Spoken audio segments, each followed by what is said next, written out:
Hello दोस्तों, स्वागत है आपका हमारे YouTube चैनल ऑनलाइन केमिस्ट्री 01 पे। और आज तैयार हैं हम एक नई वीडियो के साथ। का हमारा टॉपिक रहेगा, उसका नाम है बैलेंस केमिकल इक्वेशन।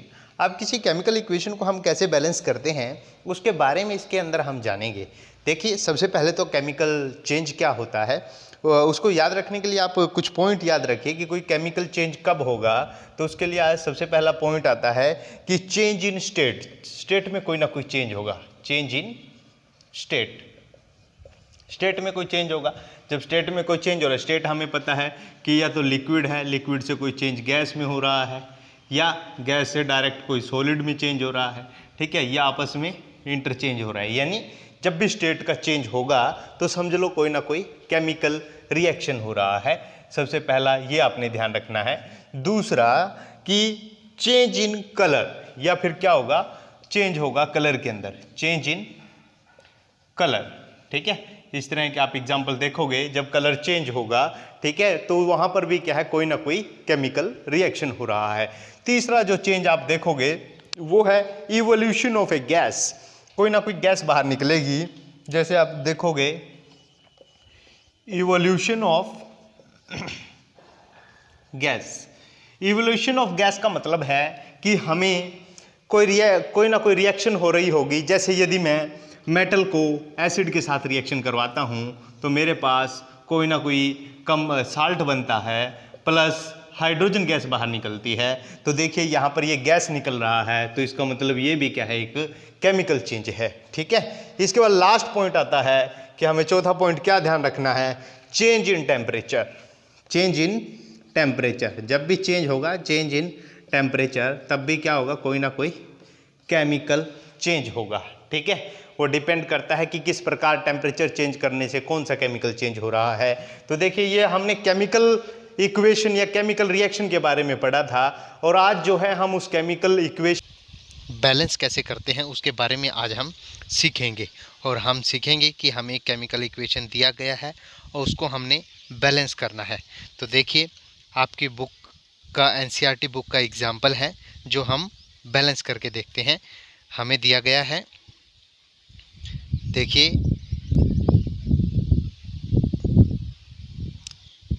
हमें जिंक मेटल दिया गया है और जिंक मेटल को हमने H2SO4 के साथ रिएक्ट करवाना है। जब हम जिंक को H2SO4 के साथ रिएक्ट करवाते हैं तो जिंक सल्फेट हमें मिलता है और प्लस में गैस बाहर निकलती है। देखिए, जब भी मेटल को हम H2SO4 के साथ रिएक्शन करवाते हैं तो हमारे पास हमेशा H2 गैस बाहर निकलती है। तो ये इक्वेशन हमें दी गई है। अब हमें चेक करना है कि क्या ये बैलेंस इक्वेशन है, ठीक है। इसके लिए हमें नंबर ऑफ़ एटम को काउंट करना होगा। हमें देखना होगा कि रिएक्टेंट की तरफ कितने एटम हैं और प्रोडक्ट में कितने एटम हैं। तो देखिए, हमारे पास जिंक प्लस H2SO4 जो है ये हमारे पास रिएक्टेंट दिया गया है, और जो हमारे पास प्रोड्यूस हो रहा है इसको हम प्रोडक्ट बोलते हैं। अब हमारे जो नंबर ऑफ़ एटम है रिएक्टेंट के, वो number of atom of product के इक्वल होने चाहिए, तभी रिएक्शन जो है वो बैलेंस होता है। सबसे पहले हम जो हमें एलिमेंट दिए गए हैं वो लिख लेते हैं। देखिए बच्चों, सबसे पहले आपको एलिमेंट लिखने हैं, फिर जितने उसके नंबर ऑफ एटम हैं in left hand side, number of atom in left hand side, या फिर आप उसको रिएक्टेंट साइड भी बोल सकते हैं, और number of atom in right hand side, ठीक है। अब देखिए, अगर मैं इस एग्जाम्पल की तरफ देखूं तो मुझे पता लगेगा कि कौन कौन से एलिमेंट यूज हो रहे हैं। एक तो जिंक हो रहा है, मैं जिंक लिख लेता हूं। एक हाइड्रोजन एलिमेंट यूज हो रहा है, H लिख लेता हूं। एक सल्फर यूज हो रहा है, S लिख लेता हूं। और लास्ट में क्या है, ऑक्सीजन है। अब आप देखो बेटा, जिंक, अब हमें कंपेयर करना है रिएक्टेंट और प्रोडक्ट को कि कितने कितने एटम हमारे प्रेजेंट हैं। तो मैं देखता हूं जिंक लेफ्ट हैंड साइड में जिंक कितने हैं, 1 है। और अब मैं राइट हैंड साइड में आता हूं तो जिंक कितने हैं, यहां भी 1 है, ठीक है। अब देखिए बेटा, नेक्स्ट है हाइड्रोजन। यहां पर हाइड्रोजन कितने हैं, 2 एटम हैं हाइड्रोजन के, और यहां पर हाइड्रोजन के कितने एटम हैं, ये भी 2 हैं। अब नेक्स्ट आता है मेरे पास सल्फर। सल्फर के यहाँ कितने एटम हैं, यहाँ पर 1 एटम है। और यहाँ भी सल्फर का कितना एटम है, एक ही एटम है। अब आप देखिए नेक्स्ट मेरे पास आता है ऑक्सीजन। तो ऑक्सीजन के यहाँ पे कितने एटम हैं, 4 एटम हैं, और यहाँ पर भी 4 हैं। ठीक है, यहाँ पर नंबर ऑफ एटम जो राइट हैंड साइड है वो हम लिख रहे हैं। तो देखिए अब मेरे को पता लगा कि जितने एटम रिएक्टेंट में हैं उतने ही प्रोडक्ट में हैं। तो इसका मतलब ये क्या है, एक बैलेंस्ड केमिकल इक्वेशन। ये पहले ही बैलेंस है बच्चों, ये पहले ही क्या है, बैलेंस्ड केमिकल इक्वेशन है। ठीक है, बैलेंस्ड केमिकल इक्वेशन या रिएक्शन। ठीक है, इस प्रकार हमें चेक करना होता है। चलो बच्चों, ये तो बैलेंस थी पहले ही, लेकिन यदि कोई अनबैलेंस हमें दी गई है तो उसको कैसे बैलेंस करना है वो हम सीख लेते हैं। बहुत ही अच्छा टॉपिक है ये, आपको आगे +1 +2 में जो बच्चे केमिस्ट्री पढ़ेंगे उनके लिए बहुत काम आता है। ठीक है, वहाँ पर आपको जो रिएक्शन दी जाएंगी वो पहले ही आप देखोगे कि बैलेंस है या अनबैलेंस है। अगर अनबैलेंस है तो उसको बैलेंस करेंगे, लेकिन उस टाइम पे ये आपको अच्छे से आना चाहिए, इसलिए आपको ये 10th क्लास में सिखाया जाता है। तो देखिए अब हम आपकी बुक का एक और एग्जाम्पल लेके चलते हैं। जैसे Fe iron plus water, iron को वाटर के साथ रिएक्ट करवाते हैं तो आयरन ऑक्साइड बनता है, Fe3O4 प्लस H2।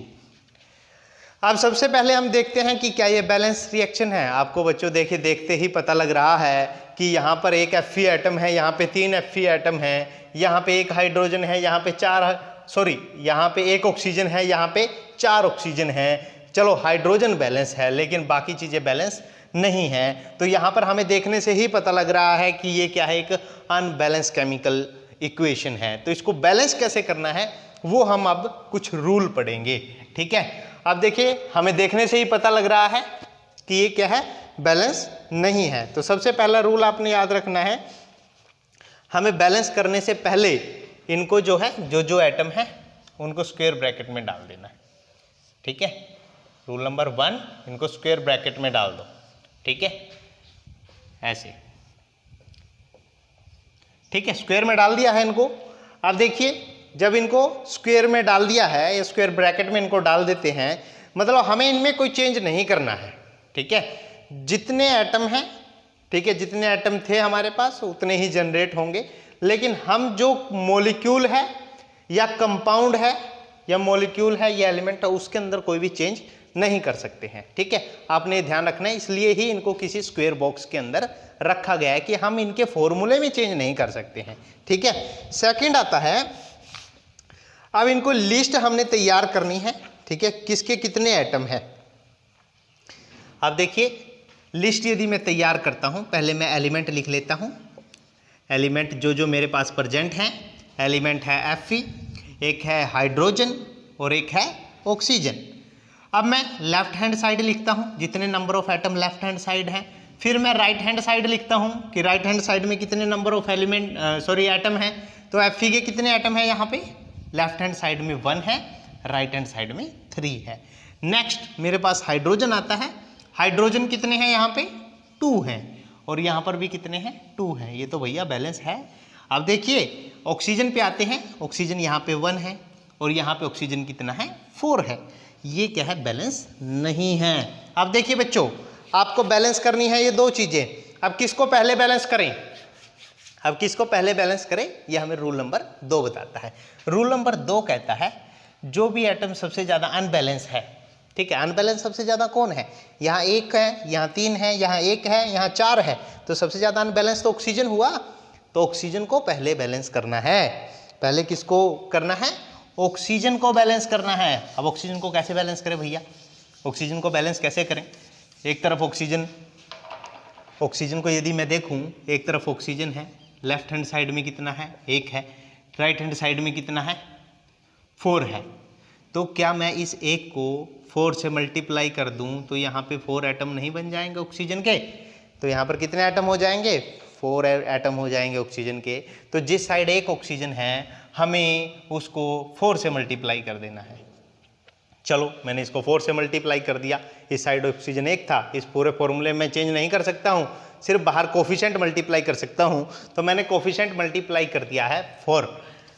अब नेक्स्ट आता है, जब मैंने कोफिशिएंट 4 मल्टीप्लाई कर दिया है, अब इसके बाद मैं दोबारा से देखता हूँ कि कितने कितने एटम प्रेजेंट हैं। ठीक है, Fe इधर 1 है, इधर 3 है, ऑक्सीजन इधर 4 हैं, इधर भी 4 हैं, लेकिन हाइड्रोजन की भी स्थिति खराब हो गई है। हाइड्रोजन कितने हैं इधर, 4 2 जा 8, और यहाँ पर कितने हैं 2।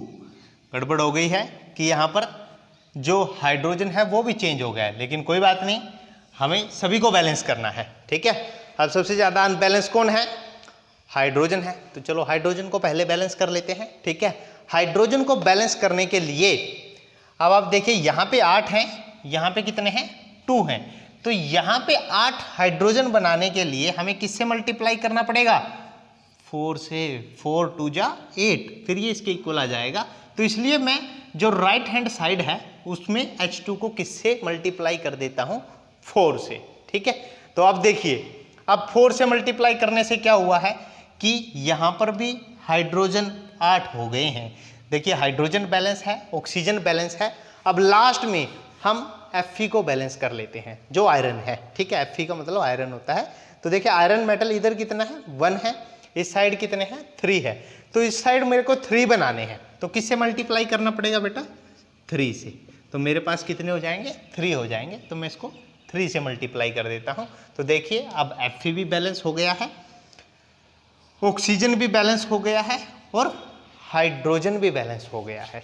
ठीक है, तो यानी कि इसको मैं टोटल कैसे लिखूंगा, अब मैं इसको दोबारा लिख के दिखाता हूं।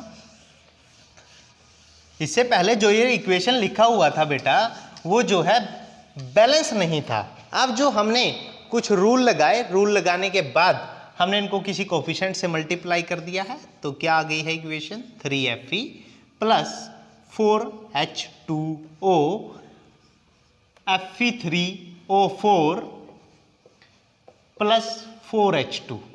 अब देखिए सारे के सारे बैलेंस हैं, 3 Fe इधर हैं, 3 इधर हैं, 4 ऑक्सीजन इधर हैं, मल्टीप्लाई करते हैं तो यहाँ भी 4 हैं, यहाँ पर 8 हाइड्रोजन है, तो यहाँ भी 8 हाइड्रोजन है। तो this is known as balance chemical equation. इसका नाम क्या है, ये क्या है, बैलेंस केमिकल इक्वेशन है। समझ में आ गया होगा बच्चों किस प्रकार हमने बैलेंस करना है, बहुत ही आसान मेथड है।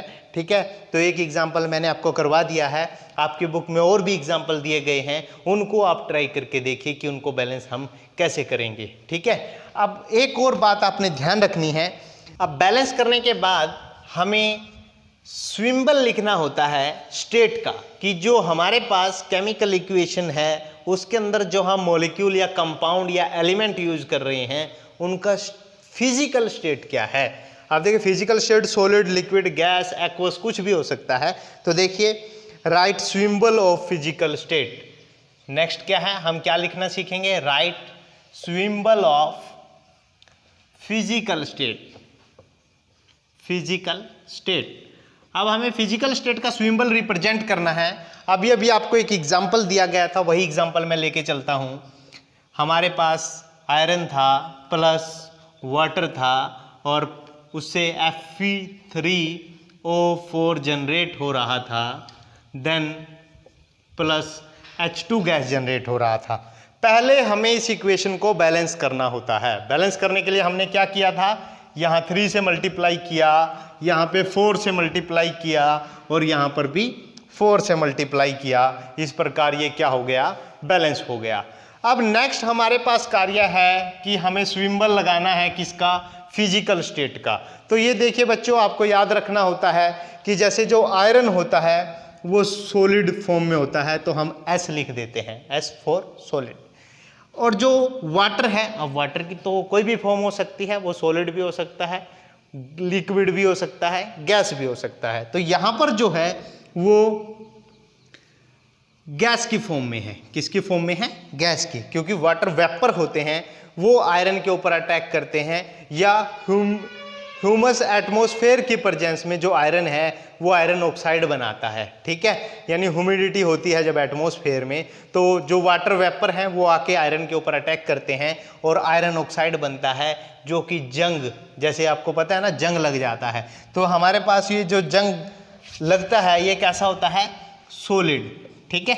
और H2 क्या है हमारे पास, गैस है। H2 क्या है, गैस। तो देखिए मैंने इनका फिजिकल स्टेट सिंबल आपको दिखा दिया है, ठीक है। तो इस प्रकार आपको फिजिकल स्टेट भी रिप्रेजेंट करना होता है, ठीक है। नेक्स्ट जो हमारा कार्य है कि हमें कंडीशन, रिएक्शन कंडीशन भी लिखनी होती हैं।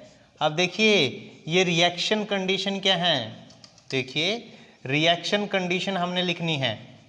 रिएक्शन कंडीशन क्या होती है, रिएक्शन कंडीशन है बच्चों कि हमने जो हम केमिकल रिएक्शन करवा रहे हैं, यदि वहाँ पे कोई स्पेशल टेम्परेचर पे रिएक्शन करवा रहे हैं या किसी स्पेशल प्रेशर पे हम रिएक्शन करवा रहे हैं या कोई रिएजेंट यूज कर रहे हैं, तो उसको हमें लिखना होता है। जैसे एग्जांपल देखिए बेटा, जैसे CO गैस है, carbon monoxide plus H2 gas है। जब CO और H2 गैस को हम ऐड करते हैं तो हमारे पास CH3OH जनरेट होता है। CH3OH ये लिक्विड है, लेकिन इसके लिए हमें हाई प्रेशर यूज करते हैं, और वो हाई प्रेशर क्या है, 340 एटमॉस्फेयर। अब जो कंडीशन हमने ली है वो हम इस एरो के ऊपर या नीचे रिप्रेजेंट करते हैं, ठीक है। ये बात आपने ध्यान रखनी है कि रिएक्शन कंडीशन भी हमें शो करनी होती है। सिमिलरली एक और रिएक्शन आपकी बुक में दी गई, एक और रिएक्शन हम देख लेते हैं इसी का, जिसमें रिएक्शन कंडीशंस की हम बात करेंगे। तो वो आपके पास रिएक्शन है कि जैसे जो पेड़ पौधे अपना भोजन बनाते हैं उसको बोलते हैं हम फोटोसिंथेसिस। और फोटोसिंथेसिस कैसे होता है, देखिए बच्चों, वो 6 मॉलिक्यूल CO2 यूज़ करते हैं और 12 मॉलिक्यूल वाटर के यूज़ करते हैं।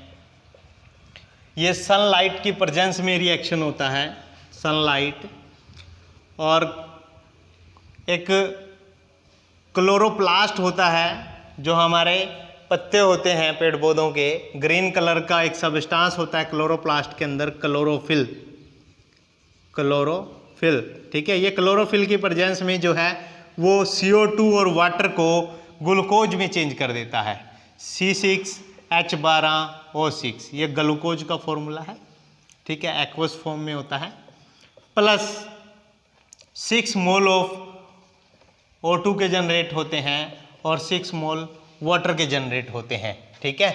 और इनकी देखिए हमें फिजिकल स्टेट भी लिखनी है, ठीक है, और इनकी रिएक्शन कंडीशन तो हमने लिख दी है। ये गैस होती है, ये गैसेस फॉर्म में है, ये लिक्विड फॉर्म में होता है, ये एक्वस फॉर्म में है, ये गैस फॉर्म में जनरेट हो रहा है और ये लिक्विड फॉर्म में जनरेट हो रहा है, ठीक है।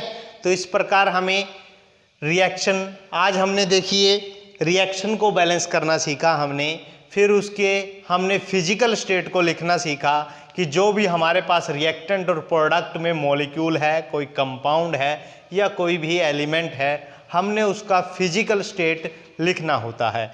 और उसके बाद हमने रिएक्शन कंडीशन भी लिखनी होती है। रिएक्शन कंडीशंस हमने लिखनी सीखी कि रिएक्शन कंडीशन होती हैं कि किस टेम्परेचर, किस प्रेशर और किस रिएजेंट की प्रेजेंस में रिएक्शन हो रहा है। तो बच्चों आज को आपका वीडियो अच्छे से समझ में आया होगा। अगर वीडियो अच्छा लगा है तो वीडियो को लाइक ज़रूर करें और उन सभी अपने दोस्तों के पास शेयर करें जो 10th क्लास में पढ़ते हैं, ताकि ये कंटेंट उन सभी के लिए काम आ सके। आज की वीडियो में इतना ही, आगे मिलते हैं हम नई वीडियो के साथ। Happy learning.